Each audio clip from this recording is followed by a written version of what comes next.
This is Twisted Passages with award-winning author Marie Sutro.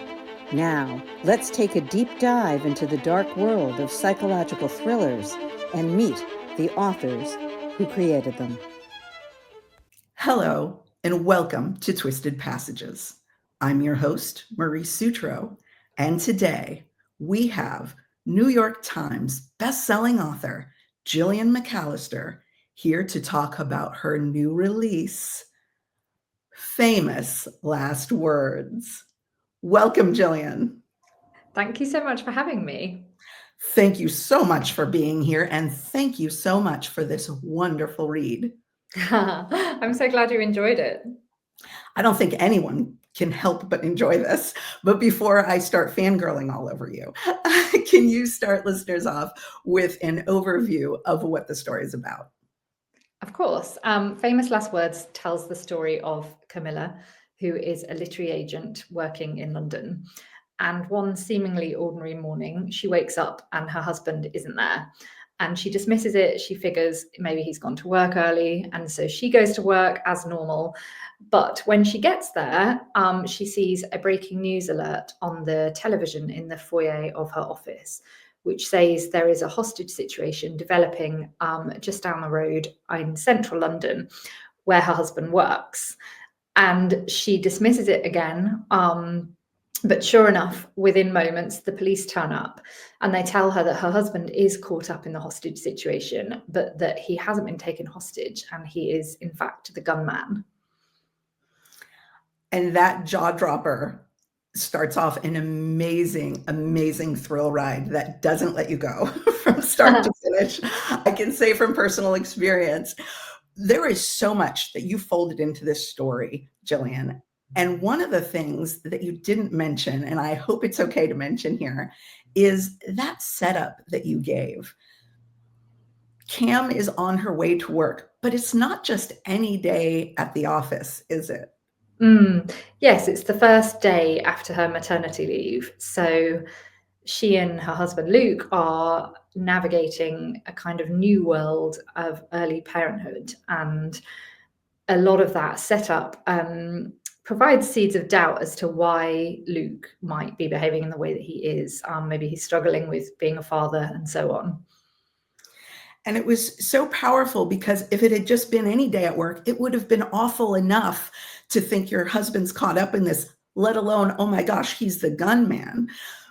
But adding that layer of having to drop your child off at daycare and all of those emotions that she would be feeling as a mom, that was just brilliant. I understand while you were writing this, you had some things going on in your own life. Did that impact the creation of Cam and the things that she was dealing with and kind of how you put the screws to her a little bit in this one? Yeah, I think I always kind of like to write about interesting experiences, and I really enjoyed writing about parenthood, having now experienced it myself. So yes, it was the novel I wrote while my son was 0 to 1. It was really kind of fun for that because I sort of felt as though I was existing at sort of the same time of life as Cam. So yeah, it was interesting, although fairly hectic. And those heartstrings that you pull on, you do it so well and so strategically that we are immediately caught up in Cam's pain in this. And as the story progresses, we all have to wonder, is Gillian giving us a reliable narrator? Is she not? Cam's perception of her relationship, her perception of herself, are those reliable things? And you really built up this trust, this sincere trust between us and every character that you gave us in the book. That was just so well done. How do you do that? How do you grab everyone just in the heart of empathy and say, okay, let's go on this journey together?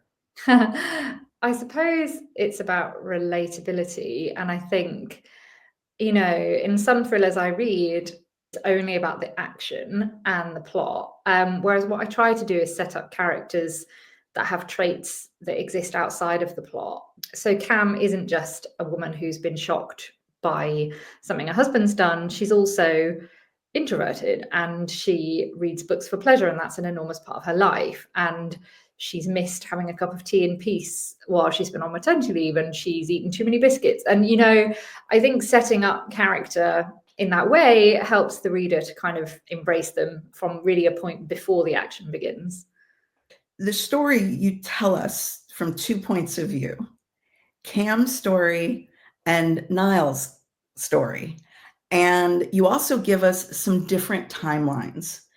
What was your strategy around setting it up that way with those two characters, giving us their points of view? Because Niall, you could make the argument, is maybe not necessarily on Cam's side, right? Yeah, I think Niall, in a traditional sense, is the antagonist. Cam desperately wants to know why her husband's done what he's done, and so does Niall. But Niall actually wants to arrest her husband. So Cam, very early on, is faced with a choice, whether to be completely honest with the police about what her husband might be capable of. And she decides not to be. And there's therefore a point of difference between Cam and Niall. And I kind of wanted to invert the police procedural in that respect. Plus, writing hostage negotiator is really interesting. And I really wanted to shine a light on that in the story.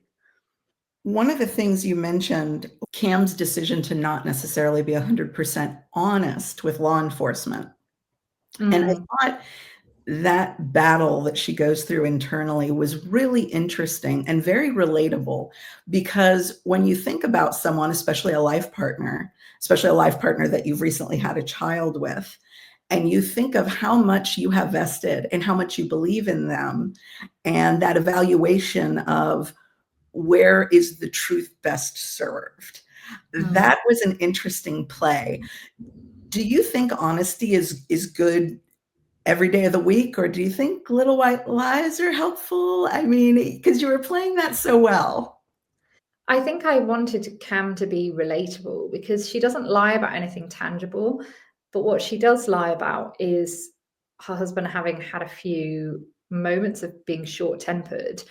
And what I liked about that is that they can be read in a dismissive way because everybody loses their temper sometimes, or they can be read significantly. And she almost just chooses to read them not significantly.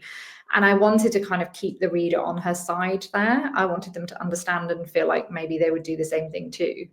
And that, coming back to that concept of empathy, how we can all relate.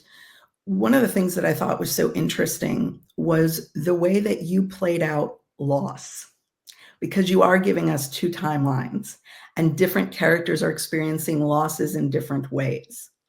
And I was curious, given how you treated it, is there a point where we are failing to accept it? Do you think that's a thing for us as humans, that we butt up against that wall and we don't want to accept, whether it's the loss of a job, the loss of someone we love, whatever it is? Do you think there is just something innately that wants to, Dylan Thomas style, rage against the dying of the light?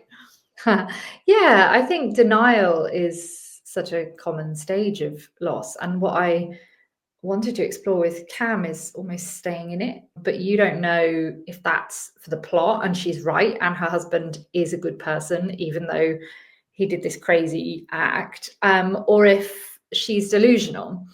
And you would relate to that too. We've all, heard news and experienced bad things that we just simply wish hadn't happened and maybe took months or years for us to get our heads around. Hence the time jump, really. But I wanted to explore the notion of staying in denial kind of long term. And that was really so thought-provoking, because I think so many of us go through different, as I said, we grieve different types of losses in our lives. But when we realize the larger environment that we're functioning in, it affects so many of our other relationships. And your ability to do that, to show us on a macro level what's going on in Cam's life and how this is affecting her, I thought was really great, because it wasn't just, hey, this is what Cam's dealing with in her head every day. These are real things that are spilling out into her life. Yeah, they are. And again, it's that kind of rooting things in a framework that kind of feels like it could therefore already exist. I do a lot of talking about my books with my dad. And one of the things he always says to me is, what else has this person got going on? And I really like that question, because I can be quite focused on the plot, but actually people always have multifaceted things going on, even when they've been thrown into a traumatic situation, including having to drop your child at nursery. Like, this sort of life goes on. So I really like to sort of root it in reality, because I feel like talking about having to still attend meetings and fill forms in and parent kind of gives the book a grounded quality that I sort of really enjoy as a reader. And one of the other things that you touched on and you dealt with so well was hubris. And so many of these characters are suffering from hubris in their own ways. There's folks who feel absolutely certain that they've got life, at least other people's lives, figured out. And maybe they haven't looked inward. And as my grandmother used to say, you need to sweep your own doorstep before you worry about anyone else's. Mm-hmm. That kept coming up a lot with hubris. Where was the root for that for you in terms of how that came out as a theme? I don't think I've ever been asked that. I think that I liked the idea of a hostage negotiator who gets it wrong, because we all get things wrong in our personal and professional lives, but you kind of don't see that fallibility often in the police. And it tessellated with the plot quite well, because if he got it wrong, then there is also consequences. But I think everybody in the book comes from a position of judgment of other people. Cam has quite a loaded relationship with her sister. And I think that's kind of what humans do, isn't it? You know, we all sit at home watching reality TV or fictional television saying, I would never do that. And actually, it's so easy to judge when, you know, if we all looked at our own lives, we'd realize just how many mistakes we'd made personally as well. The other thing, this pressure cooker that you really create and never, you never open the lid on it until the very, very end.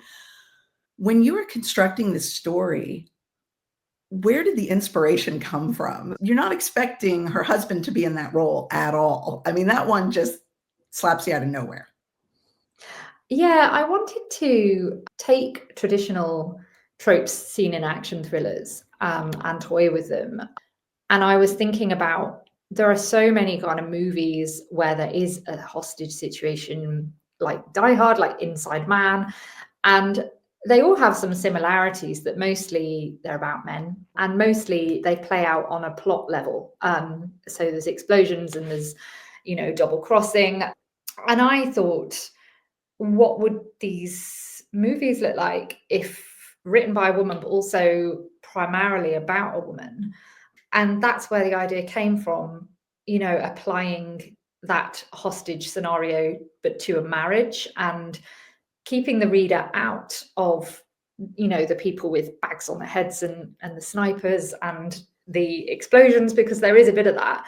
But focusing on somebody who has no idea what's going on in there, and what is going to be detonated is her relationship, rather than anything in a physical sense. And that's what I was kind of interested in doing. In flipping that trope, not making him the hostage and the woman who's worried about the hostage and wringing her hands over her poor hostage husband. In flipping it around, you gave us a different insight into how many victims there are of these types of crimes.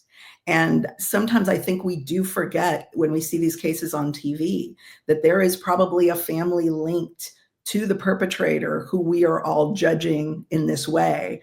And there's really no thought about those people. We focus on the villain and we focus on the obvious victims, but we don't necessarily see other people who can be ancillary damage. Yeah, and I think Cam's position is extra interesting because it's one of taboo. She's actually kind of in limbo, but in a way where if Luke had been one of the hostages, people might feel they could talk to her about it in a more normal way. But she is the subject of gossip. And I found that really interesting to write, because she's become infamous, but against her will, and for something that she had no role in. And I just thought it was kind of a really knotty subject to unpick. And I loved the way you played with the juxtaposition of, as you said before, she's an introvert. Yeah. Now you've made her a reluctant celebrity, albeit a dark kind of a celebrity. Yeah. Yes, exactly. She is. I wanted her to feel like ill-placed to investigate it because she kind of likes a quiet life. She had quite an organized life. The only thing she's got going for her is she interprets words for a living. And because her husband was a writer, but also her client, she is better placed to be able to interpret him than anyone. And that is sort of what I wanted to be the kind of heroic quote, sort of trope that Cam had to enable her to kind of crack the case. You have written so many wonderful books. You have brought so much joy to people. How do you keep doing it? How do you stay fresh? How do you come up with, I noticed in the acknowledgments, you were very cute and you said, coming up with a novel idea once a year, something along those lines, which I thought was very cute. How do you do it? Well, with difficulty, but it's also very important to me. And I think just naturally in my personality is somebody that likes to seek out the new. So I've sort of noticed that readers, that by far their most common criticism of authors that have been around a while is that they become formulaic. And I sort of naturally don't want to do that. Just the kind of person that I am, like if there's new food on a menu, I would always order it. But I think in terms of readers, it's also a sort of restlessness within the genre because it's such a wide genre, and therefore to maintain a long interest in it. Sorry, that was a really loud aeroplane. I thought for a moment that it might crash That's into my okay. house. It's just a little thriller moment for the thriller I writers. know. I was like, oh God, am I going to have to stop a podcast to go and find a smoking aeroplane? That's my thriller mind at work. Yeah, excuse me, but that might be the seeds for a new novel idea. Oh, it could easily be. It could easily be. Yeah, I kind of I think if I'm going to exist in this genre for decades, then I personally kind of like to explore its outer edges, like a kind of an explorer, I suppose. Like, I've written a speculative thriller. I've written this is more of an action thriller. I've written a courtroom drama. I'm currently writing an espionage novel. Like, I kind of like to find the edges of it and take readers there and kind of promise them that this may sound, like A Siege is more of a Boise kind of novel, but it will still be me writing it. And I hope to get to a point where my readership think, oh, I wonder what she's going to do with that, because that's kind of an interesting, they want to see my take on it. That's kind of the point I'd like to end up at. One of the things I noticed as I was reading it was how well researched the police procedural elements were of The Siege. And I looked at that and I thought, wow, Gillian has a very logical, very scientific brain. And then I think I got a really good insight from social media about how intellectual you are and how you derive things like what you just said about your work. And probably the best example of that was the golden retriever taste test. I did not think you were going to say that.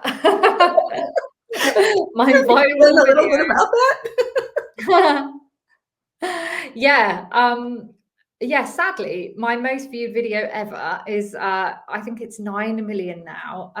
It has nothing to do with me and my books, and therefore generated me 0 followers. But yes, my dog, me and my husband didn't realize that we fed her differently. So he adds water to the kibble and I don't. And I suddenly thought, I bet she has a preference. So as you say, I do have a sort of scientific mind. So I gave her 2 options and she chose my husband's. So I kind of lost that one, but had a nice viral video that I still, even today, I saw people arguing about dog food in the comments. And you do infuse some humor into your stories very well. So we can get a little insight from that story of where it comes from exactly.